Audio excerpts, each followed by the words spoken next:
กราบสบายดีพี่น้องมาสุขสุขคนเพราะว่าจะเป็นพี่น้องทั้งพังไทยพังลาวมาสุขสุขคนเนาะพี่น้องมื้อนี้ก็มาพบกับช่องสติ๊กบ้านนาซาแนลคือเก่าพี่น้องมื้อนี้สติ๊กก็สิพาพี่น้องไปซื้อรอซื้อเฮ็ดเพาะเนาะพี่น้องเขาว่าเฮ็ดเพาะออกค่ะนะมื้อนี้ก็เลยสติ๊กก็สิพาพี่น้องไปรอซื้อว่าเขาขายทางนี้ในราคาเท่าใดเนาะพี่น้องเนาะก็คือพังไทยก็โลนึง 2-300 บาทนั่นแหละนะพี่น้องไปพี่น้องไปเบิ่งมาสติ๊กสิพาพี่น้องไปหาซื้อเฮ็ดเพาะมาแกงกินตอนเที่ยงสิได้หรือบ่มื้อนี้แต่ว่าเขาว่าออกแล้วนะออกตัวแรกก็คือว่าประมาณโลนึงก็เป็นโลนึง80ประมาณนั้นนะพี่น้องแต่ทางนี้ก็สติ๊กก็ยังบ่ทันไปถือเทื่อนะพี่น้องรอไปเบิ่งไปชมนำกันจังไดก็สิเขาได้มาขายแล้วบ่หรือว่ามันออกไปแต่ในหมู่บ้านเขาก็พอได้หาได้กินได้พี่น้องเห็นเขาหาได้บางครอบครัวกันนะแต่สติ๊กก็ยังบ่ทันได้ไปหาเทื่อเนาะพี่น้องเนาะจังไดทักทายพี่น้องเบิดสุขคนว่าเป็นพี่น้องทางฝั่งไทยฝั่งลาวเด้อพี่น้องมื้อนี้ก็มาบอกกับช่องสติ๊กเก่าขอโทษขออภัยด้วยพี่น้องบ่ได้ลงคลิปหลายมื้อแล้วก็ค่าพละไปงานศพพี่น้องก็เลยบ่ได้ค่อยอัดคลิปหลายมื้อนะพี่น้องคนในบ้านตายนะพี่น้องจังไดก็เป็นกำลังใจให้สติ๊กนำกันเด้อพี่น้องเด้อมื้อนี้ค่ะสติ๊กไปหาหน่อไม้ไปเฮ็ดเพาะเนาะพี่น้องขอโทษขออภัยเด้อพี่น้องถ้าว่าผิดพลาดประการใดไปเบิ่งไปสอนกันพี่น้องว่าสติ๊กสิได้บ่เฮ็ดเพาะหั่นเนาะพี่น้องเนาะสติ๊กสิได้บ่เฮ็ดเพาะพี่น้อง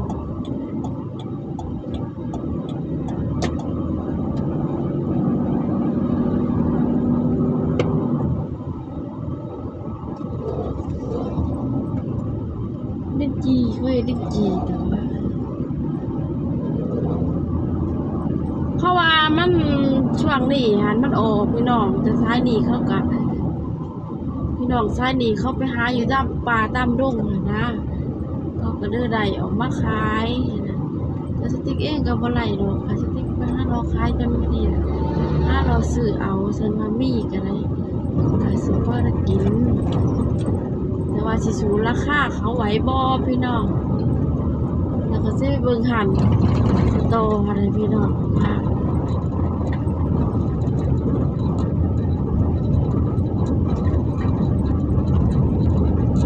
คืออยากกินพี่น้องถ้าน้อยมีก็สิเอาจักประมาณครึ่งโลนี่แหละพี่น้องแต่ว่าโลนึง80ไปจักประมาณนี้นะโลนึง80สติ๊กก็สิเอาครึ่งโลก็40,000ประมาณนี้พี่น้องมันแพงหลายก็บ่ไหวนะพี่น้องเนาะแพงอีหลีพวกของปากของดงเฮ็ดหาวยังจะเสียแพงพันเลยบ่ได้ถือเด้อพี่น้องเด้อติ๊กสิบอกให้เด้อแพงเขาหามากอ่ะทั้งที่ที่ว่าบ่ได้ว่าบ่ได้ไปซื้อไปสั่งมานะคะสิขายถือที่ใดไหนขายใดขายเอาเด้อ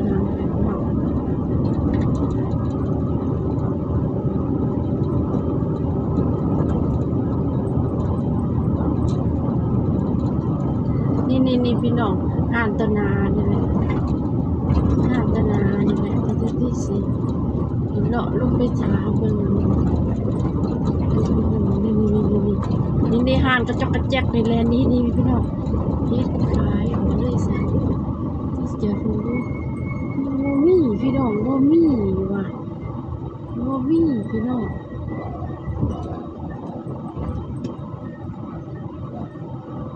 บ่มีเฮ็ดบ่ซะ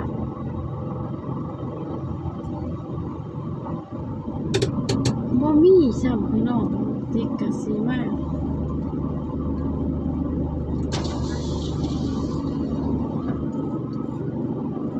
แม่มีเฮ็ดพ่อขายบ่มีเด้อพี่น้องมีที่สิไปเบิ่งเด้อพี่น้องที่สิลงไปเบิ่งว่ามีขายจังไดเนาะพี่น้องเนาะไปเบิ่งไปชมกันมีเพิ่นว่ามีพี่น้องนี่ก็สิไปลงไปเบิ่งก่อนพี่น้องที่ก็สิลงไปเบิ่งเด้อพี่น้องไปเบิ่งไปชมนำกันพี่น้องแล้วว่ามี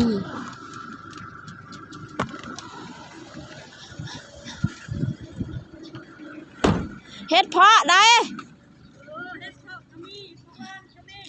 มังม่วงจะเอามาขายบ่เจ้าบ่ได้มีบ่มังม่วงเท่านี้เท่าไรน่ะทงหนึงอะล่ะ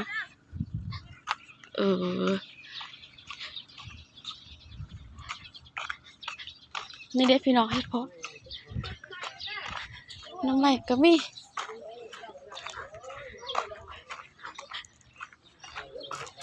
ขายของ ตัวนั่งก็นี่ตัวไผ่ก็นี่นี่ตัวนั่งอักละตัวนั่ง ทงเท่าไรนี่น่ะ นั่งนี่หรอ ทง50บูพี่น้องเฮ็ดพอเฮาต้อง50เด้พี่น้องนี่ อันนี้30 อันนี้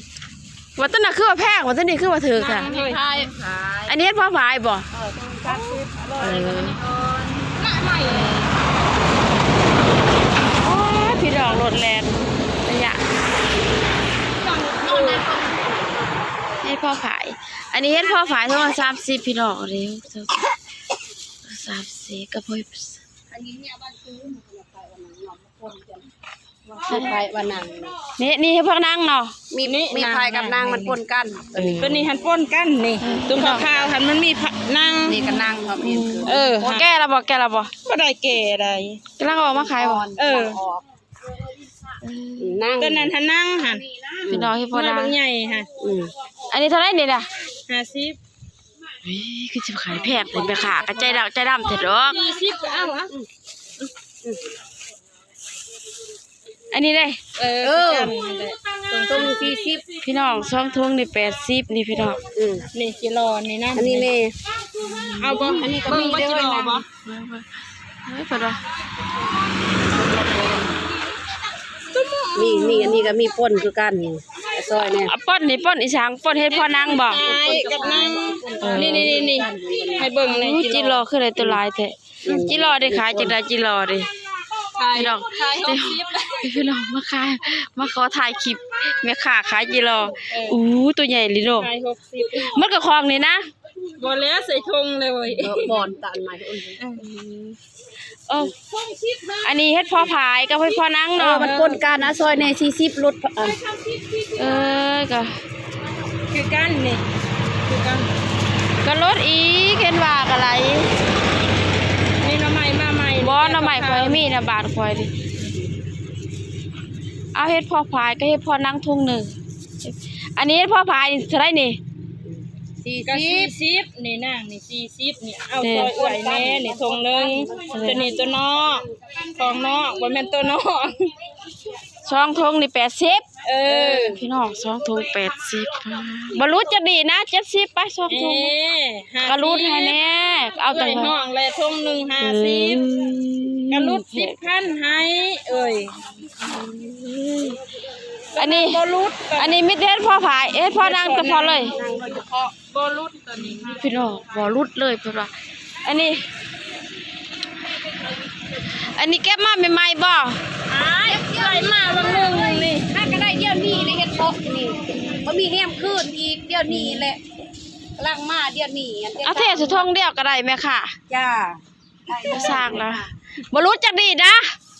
รุดให้ข่อยได้เต้แม่เอ้ยจักก็ได้ บอกกาแฟอันคิด ชวนอ้อได้มาเก็บเก็บก่อนอย่าทูน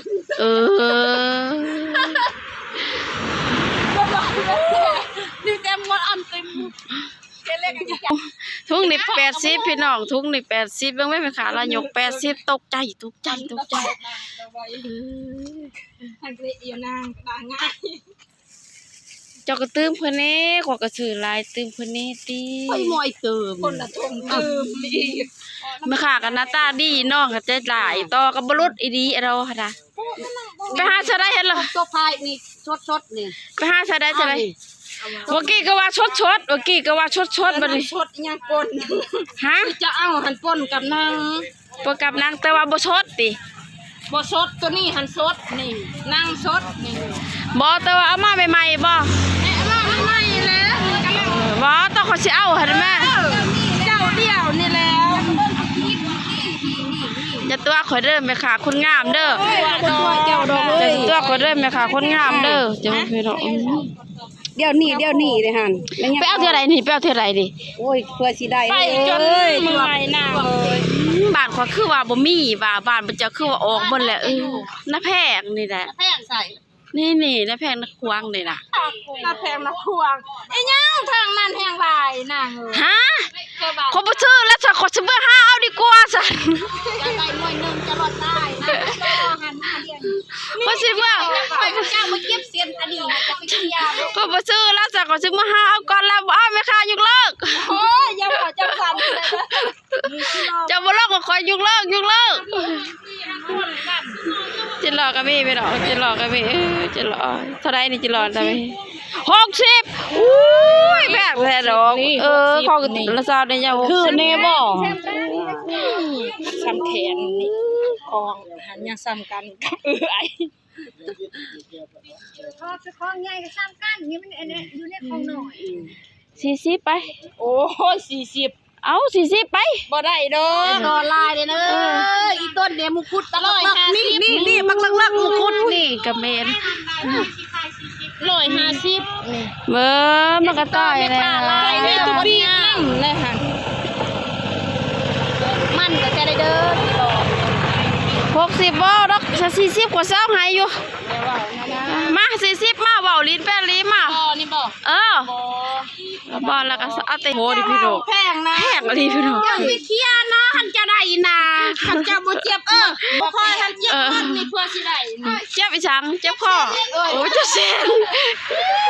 เจ็บเส้น เจ็บเส้นพุ่นน่ะ โอ้ยเพื่อนที่ได้หน่วยหนึงนะนะ เลย นี่ได้พี่น้องเฮ็ดพอเปิดตัวละ30ได้พี่น้องเลย ตั้งใจมันเวียนเจ้าก็ยันผู้ออกมาเพื่อนที่ได้นี่มันกูละทงบ่แม่นจับ10,000กีบ มากระเซ็นเนาะ ไอ้เอ้ย กล้วยก็มีบ่น้ำใหม่ข่อยก็มีข่อยบ่ตัวดอกน้ำใหม่มีอยู่บ้านให้มีอยู่น้ำใหม่ พระจะมีบ่ ปลาคาข่อยมีแล้วทำไม เอาหน่อไม้มาต้มหั่นนะแพงให้ บ่นะน้ำใหม่ข่อยว่านี่ข่อยกินหมอกน้ำใหม่อย่างนี้แหล้ว ทำอยู่แนวแพง แม่ค่ะเพิ่นก็ไปหาเฮ็ดมาพี่น้องมาเฮ็ดมาขาย ลำบากพี่น้องเอ้ยไปหาเฮ็ดเพื่อสิได้ท่งหนึง แพงอันนี้พี่น้อง70อันนี้เฮ็ดพอนังโดยเฉพาะเลยนี่พอนะเฮ็ดพอนังโดยเฉพาะเลยนี่ เป็นเม็ดปาก เฮ็ดพอนังแท้ๆได้นี่เนาะ สดๆเลยตอนนั้น อันนั้นบ่ได้ป่นเลยป่นแน่ ตอนนั้นไปชมหน่อยหนึง แม่ขาขายเขามีแต่พื้นงามด้วยพี่น้องเด้อ โอ้ยขายไปช่างเลยโอ้ยจะได้เงินต้นนะ อีสังสิพัน 20 บาทนี่ บ่นะเนื้อก็มีอยู่ ได้เงินต้น10,000ก็บ่ให้ ขายแพงหลาย ขอบใจเด้อ ยังอีก10,000อะไร10,000บ่ลดให้อลีห่ะ ให้แล้วบอก เออตายแล้วค่ะกระเจยดี ใจเด้อเด้อ เอ้ยมันบ่ เงงมันมา บ่ได้เลย รางวัลที่ บ่ หนึ่ รู ง ดบ่รูดจักดีดิบ่รูดจักดีดิ มาเนาะมันเนาะ 80,000คือน้อง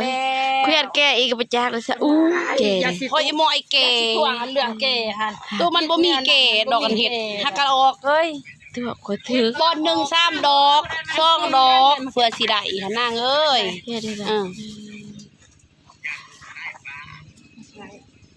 พ่อผ่าเลย ไปกับนางเนาะก็นั่งเนาะ ไผนั่งก็บ่มีผู้ดีนั่ง ช่ ช่องโต เฮ้ยหมดชอกโตคอยคันเรือกับเพื่อนมือนะไปทุกอย่าง นั่งช่องโตแม่ค่ะกันเลย ไปเท่านี้ได้เลยคือชมเพื่อคือพรมบ้านลุง ชาวบ้านน้องผู้หินขายเฮ็ดแพงเลยดี ตาหน้าแพง ชาวบ้านน้องผู้หินขายเฮ็ดแพงเลยดี ตาบ้านน้องบุญใครแพง MC ตาหน้าแพงตาหน้าแพง กูอยากเฮ็ดแฮมคืดนี่ไปจักทำแม่ก่อนนี่ใส่มาใหม่ๆนี่นะนี่มาใหม่ๆดิ เมายาหลายบ่ได้ตัวมันทำให้เอานึง พี่น้อง ใหม่ๆ จะไป นี่ เบิ่งในตลาดอันนี้เด้อบ าทตลาดได้ เนี่ยตลาดบ้านอันนี้เนี่ย ต้องลองกับจิเราบ่ขายจังได๋วะจักซาก็บ่แบ่งขายหวะ สิขายยกนี่ ขายยุกเลย เลยโอ้เจ้าก็ได้ขอยก็มีเงินอยู่20,000นี่ เดี๋ยวน้อยเอ้ยสิจกอีกหั่น จะขายจัก20,000ก็ได้เจ้าลายโตเท่าใดเจ้าลายโตเท่าใด ขายยกนะ ขายยกบ่ ขายดอกเนี่ยนะ เวลาขายยกกินรอบ่ขายพี่น้องกระซ่าคือว่าเป็นยังไหมค่ะมาบ้านแล้วสิมาแกงเฮ็ดพอนี่แหละ ใจเด้อ เออ